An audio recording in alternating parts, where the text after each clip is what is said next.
એ થી દોરેલા સ્પર્શકની લંબાઈ 4 સેમી છે તો વર્તુળની ત્રિજ્યા શોધો. સિમ્પલ દાખલો છે. આકૃતિ દોરતા આવડે એટલે આપણને આવડી જાય. ચાલો એક વર્તુળ દોરીએ.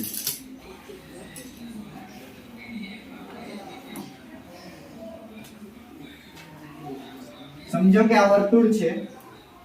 હવે વર્તુળના કેન્દ્રથી 5 સેમી અંતરે આવેલ બિંદુ A છે. કેન્દ્રથી 5 સેમી અંતરે આવેલ બિંદુ A થી દોરેલ સ્પર્શક, એક સ્પર્શક દોરીએ.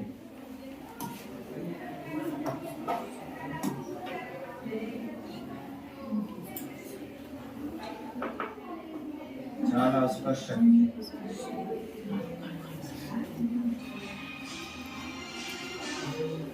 અને એક કેન્દ્ર આપણે દોરીએ.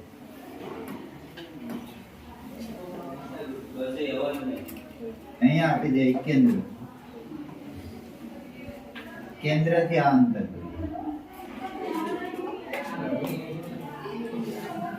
અને આને પણ જોડી દઈએ. હવે નામ આપી દઈએ જે કીધું એ પ્રમાણે. વર્તુળના કેન્દ્રથી એટલે કેન્દ્રનું નામ કઈ આપ્યું જ નતું, ઓ કેન્દ્ર આપી દીધું. ચાલો બિંદુ A થી દોરેલ સ્પર્શકની લંબાઈ, બિંદુ A થી દોરેલ સ્પર્શકની લંબાઈ એટલે એ ક્યાં હોય? એ અહીંયા હોય. ક્યાં હોય? અહીંયા. તો ત્રિજ્યા શોધવાની છે. અહીંયા કઈ નથી તો હું નામ આપશું B નામ આપી દો કે P નામ આપી દો, તમને મજા આવે.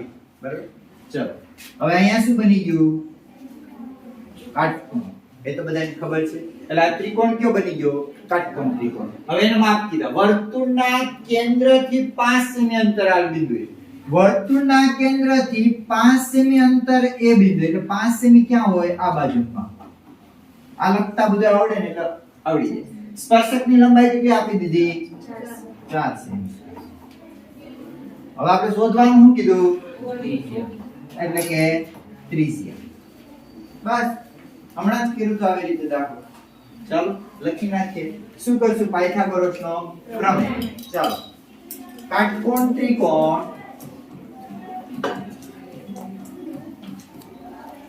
શું નામ છે કાટકોણ ત્રિકોણનું? OBA. ABO પણ કહી શકે. માટે હવે પાયથાગોરસનો પ્રમેય શું? તો પાયથાગોરસના પ્રમેય મુજબ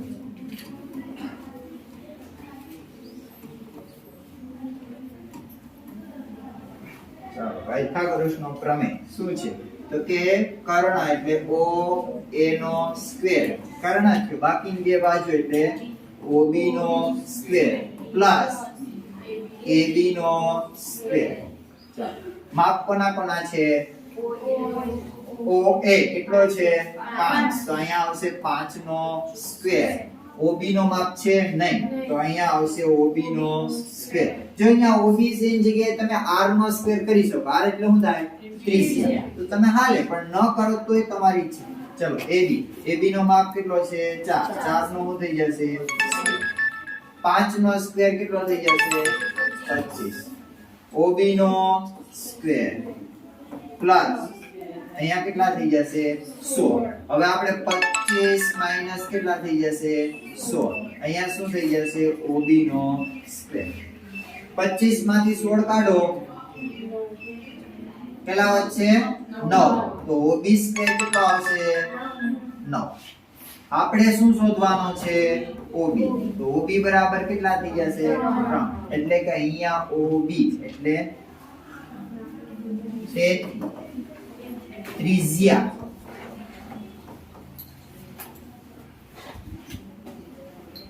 ની લંબાઈ કેટલી છે ભાઈ? 3 સેમી છે. કેટલી છે? 3 સેમી. સિમ્પલ દાખલો. આવા દાખલા પૂછાય. જેમ છઠ્ઠો પણ આઈએમપી હતો એમ સાતમો એનાથી પણ વધારે આઈએમપી કેમ કે ઘણી વખત પૂછાયેલો છે અને પૂછાઈ શકે આ એક્ઝામ ની અંદર. આવા દાખલા બીજી આ દાખલા છે રકમ બદલાવીને પણ પૂછે, રહેતા જ છે. ઘણા પ્રકારના આવા દાખલા પૂછી શકે. એટલે આમાંથી કોઈ એક આ દાખલામાં આ દાખલો ન હોય તો કઈ નહીં પણ આના જેવો દાખલો હશે એક્ઝામ ની અંદર. બરોબર? એટલે એનું ધ્યાન રાખજો. ચલો દાખલામાં કઈ છે નહીં, પણ આકૃતિ દોરવીની મહત્વનું છે. આકૃતિ કેવી રીતે આપણને દોરતા આવડવી જોઈએ રકમ ઉપરથી. પહેલા અહીંયા શું કીધું કે બે સમકેન્દ્રી વર્તુળ. સમકેન્દ્રી વર્તુળ એટલે શું પેલા તો કે જે વર્તુળ બે છે પણ બેયનું કેન્દ્ર કેવું હોય? એક જ હોય. એને સમાન કેન્દ્ર હોય. તો સમજો કે એક આપણને વર્તુળ દોરું,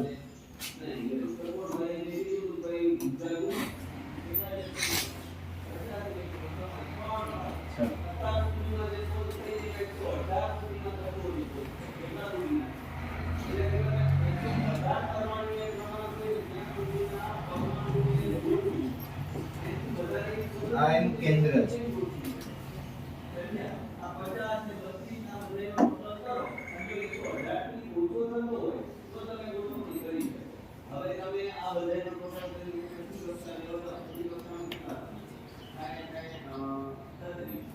આ વર્તુળનું કેન્દ્ર અને બંનેનું કેન્દ્ર એક જ. આમાં કોઈ નામ નથી એટલે આપણે અહીંયા નામ O આપી દઈએ. O કેન્દ્ર. ચલો O કેન્દ્રિત બે સમકેન્દ્રી. સમકેન્દ્રી એટલે શું? તો કે બંને વર્તુળનું એક જ કેન્દ્ર છે. આ વર્તુળ જુઓ તો એનું પણ એક કેન્દ્ર છે, આ વર્તુળ જુઓ તો એનું પણ એ જ છે. એટલા માટે એને સમકેન્દ્રી વર્તુળ કહેવામાં આવે છે. વર્તુળોની ત્રિજ્યાઓ જો બેયની ત્રિજ્યા તો હોય જ, તો બંનેની ત્રિજ્યાના માપ છે. એકની ત્રિજ્યા 5 સેમી છે, બીજાની ત્રિજ્યા 3 સેમી છે. તો સમજી શકો કે ભાઈ જે મોટો વર્તુળ હશે એની ત્રિજ્યા મોટી હોય અને નાનો વર્તુળ હોય એની ત્રિજ્યા નાની હોય છે. મોટા વર્તુળની જીવા. હવે એક મોટા વર્તુળની જીવા કીધી છે. જીવા છે નાના વર્તુળને સ્પર્શે છે. એટલે પહેલા તો આપણે એ દોરશું કે જીવા. તો અહીંયા એક જીવા દોરીએ. સમજો કે આ એક જીવા છે.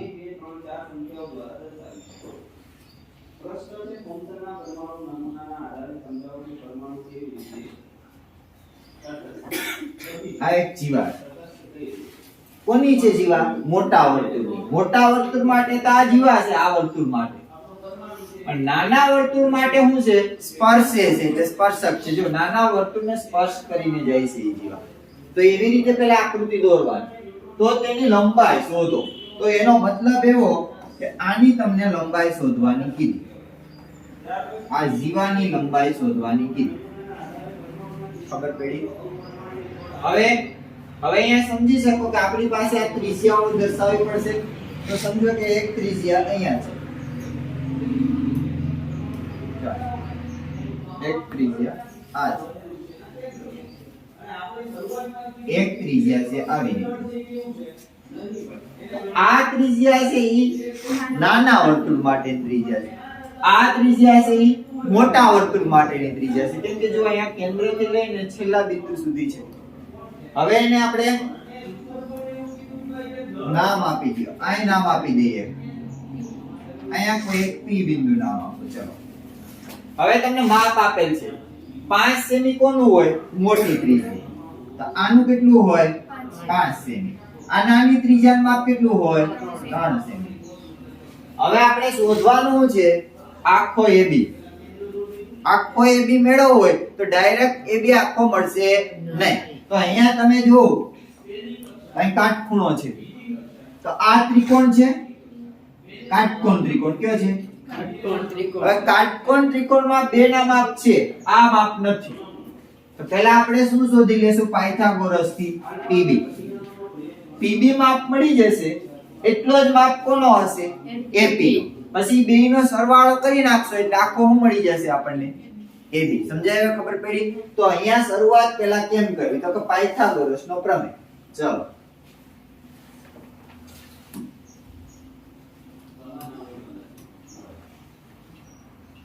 તો ત્રિકોણ, કાટકોણ ત્રિકોણ. શું નામ છે કાટકોણ ત્રિકોણનું?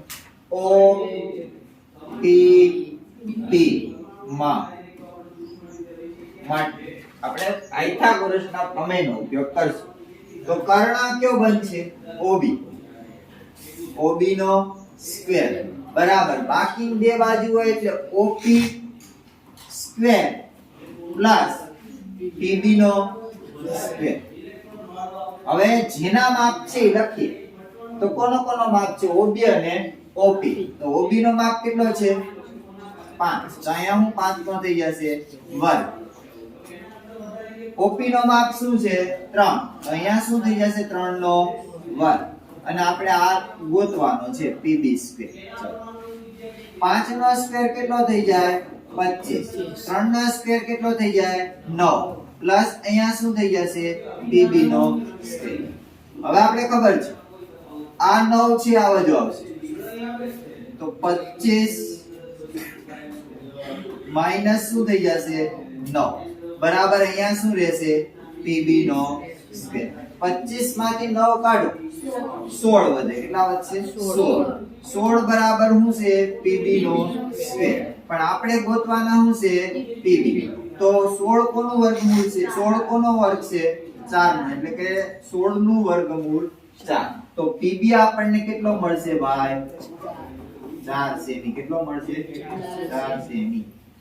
ચાલો આ પીબી આપણને મળી ગયો. હવે અહીંયા તમે જોઈ શકો કે પીબી જો અહીં 4 સેમી મળી ગયો હોય તો આ પીબી અને આ એપી બે કેવા હોય સમાન હોય. તો અહીં લખીએ કે અહીં પીબી બરાબર કેટલા આપેલા છે 4 સેમી. કેટલા? તેથી એપી બરાબર પણ કેટલા છે 4 સેમી થાય. કેટલા સેમી થાય 4 સેમી. આપણે શું શોધવાનું છે લંબાઈ. કોની જીવાની. તો અહીંયા લખશું જીવાની લંબાઈ. અને જીવાની લંબાઈ એટલે આપણે એને નામ આપશું એબી પણ આપી શકીએ. તો એ કોના બરાબર મળશે તો કે PB પ્લસ AP.